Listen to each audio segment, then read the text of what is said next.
मंडळी, जेव्हा आपण एखादी बाईक किंवा कार खरेदी करण्यासाठी शोरूममध्ये जातो तेव्हा आपण एका अतिशय महत्त्वाच्या गोष्टीकडे कार डिलिव्हरी किंवा बाईक डिलिव्हरीच्या उत्साहाच्या भरामध्ये विसरून जातो किंवा दुर्लक्ष करतो, आणि ती म्हणजे तुमच्या नवीन घेतलेल्या वाहनाच्या इन्शुरन्सबद्दल संपूर्ण माहिती जाणून घेणे।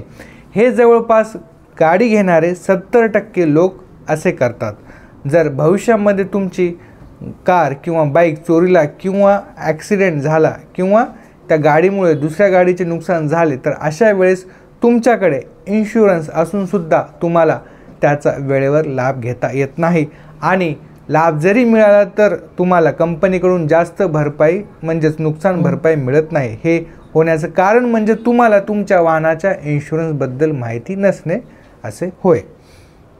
मंडळी, भारतामध्ये 1988च्या मोटार वाहन कायद्यानुसार दुचाकी किंवा चारचाकी या वाहनांसाठी विमा कव्हर असणे आवश्यक आहे। विमाशिवाय तुम्हाला रस्त्यावर वाहन चालवण्याची परवानगी नाही। रस्त्यावर काय तर तुम्ही शोरूमच्या बाहेरसुद्धा तुमचे नवीन घेतलेले वाहन नेऊ शकत नाही। जर असे केले तर तुम्हाला नियमांचे उल्लंघन केल्याच्या परिणामांसाठी तुम्हालाच जबाबदार धरले जाते।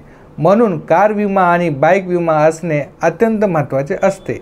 हा झाला एक भाग, परंतु तुम्हाला विम्यामध्ये असणाऱ्या ओडी आणि टीपी बद्दल जाणून घेणे अधिक महत्त्वाचे आहे।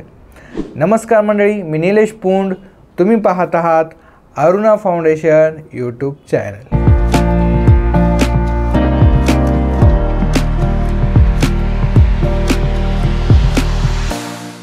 मंडळी, आज आपण या व्हिडिओमध्ये पाहणार आहोत ओडी म्हणजे काय, ओडी कव्हरेजचे फायदे काय आहेत, टीपी म्हणजे काय व त्याच्या कव्हरेजचे फायदे काय असतात, ओडी आणि टीपी मधील फरक काय असतो, अशी बेसिक पण महत्त्वाची माहिती आज आपण जाणून घेणार आहोत।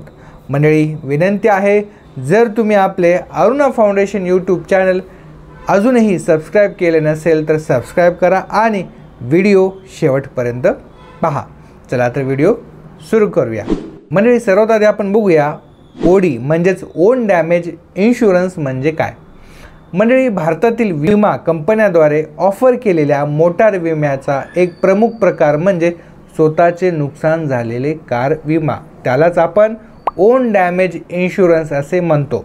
यामध्ये अपघात, भूकंप, चोरी, दंगल, आग इत्यादी सारख्या अनपेक्षित घटनेमुळे विमाधारकाच्या कारला किंवा त्याच्या इतर कोणत्याही वाहनाला झालेल्या कोणत्याही नुकसानीसाठी ओन डॅमेज इन्शुरन्स ही त्याची भरपाई करते। मंडळी, IRDAI ने विमा कंपन्यांना असे नियम लागू केलेले आहेत की जे कोणी नवीन कार मालक असतात त्यांना 1 वर्षाचा ओडी अधिक 3 वर्षाचा टीपी म्हणजेच थर्ड पार्टी कव्हरसह एकत्रित कार विमा पॉलिसी म्हणजेच बंडल कार इन्शुरन्स पॉलिसी देणे बंधनकारक केले आहे। मंडळी, या पॉलिसी अंतर्गत पॉलिसीधारक त्याच्या किंवा तिच्या गरजेनुसार दरवर्षी स्वतःचे ओन डॅमेज कव्हर रिन्युअल करू शकतो। मंडळी, ओन डॅमेज इन्शुरन्स कव्हरमध्ये एक्स्ट्रा प्रीमियम देऊन तुम्ही ॲड ऑन करू शकता, जसे की झिरो डिप्रिशिएशन कव्हर, NCB म्हणजेच NCB प्रोटेक्ट कव्हर म्हणजेच no claim bonus cover, road side assistant cover, tyre protection cover इत्यादी असे कव्हर्स तुम्ही ॲड ऑन करू शकता। आता आपण बघूया ओन डॅमेज इन्शुरन्स कव्हरचे काय फायदे असतात। मंडळी, जर तुमच्या कुठल्याही वाहनाची चोरी झाली किंवा अपघात झाला किंवा नैसर्गिक आपत्ती जशी की तुमचे वाहन पुरामध्ये वाहून जाणे, भूकंपामध्ये नुकसान होणे, तसेच मानवनिर्मित अपघातामध्ये नुकसान होणे, मानवनिर्मित अपघात जसे की जाळपोळ, दंगल, टेरर अटॅक यासारख्या गोष्टींमध्ये नुकसान होणे, तसेच रस्ते, रेल्वे किंवा पाण्याद्वारे वाहतुकी दरम्यान होणारे नुकसान, अशा सर्व गोष्टींमधून होणाऱ्या नुकसानामध्ये ओन डॅमेज इन्शुरन्स कव्हरमध्ये वाहनाची झालेली नुकसान भरपाई ही इन्शुरन्स कंपनीकडून दिली जाते। मंडळी, आता आपण बघूया थर्ड पार्टी इन्शुरन्स म्हणजे काय। मंडळी, तुमची गाडी सुरक्षित राहण्यासाठी थर्ड पार्टी लायबिलिटी इन्शुरन्स आवश्यक आहे। मी सांगितल्याप्रमाणे 1988च्या मोटार वाहन कायद्यानुसार थर्ड पार्टी लायबिलिटी इन्शुरन्स खरेदी करणे आवश्यक आहे। मंडळी, येथे समजून घेऊया की थर्ड पार्टी इन्शुरन्स कसे काम करते। समजा तुमच्या गाडीने दुसऱ्या कोणत्याही गाडीला धडक दिली आणि त्यामध्ये त्या व्यक्तीचा मृत्यू किंवा त्याला गंभीर दुखापत झाली किंवा थर्ड पार्टीच्या वाहनाचे नुकसान झाले, तर अशा परिस्थितीमध्ये नुकसान झालेल्या व्यक्तीला किंवा थर्ड पार्टीला त्या इन्शुरन्समधून भरपाई दिली जाते। यामध्ये सर्व दिली जाणारी भरपाई तुम्ही घेतलेल्या इन्शुरन्स कंपनीकडून दिली जाते। आणि समजा तुमच्याकडे थर्ड पार्टी इन्शुरन्स नसेल तर झालेली सर्व नुकसान भरपाईचा खर्च हा तुम्हाला तुमच्या खिशामधून भरावा लागतो। मंडळी, एक गोष्ट लक्षात घ्या, थर्ड पार्टी इन्शुरन्स कवर हा तुम्हाला स्वतःच्या कारचे नुकसान कवर करत नाही। तसेच तुमची कार चोरी, अपघात किंवा खराब झाल्यास तुम्ही थर्ड पार्टी इन्शुरन्स कवरमधून भरपाईसाठी मागणीही करू शकत नाही।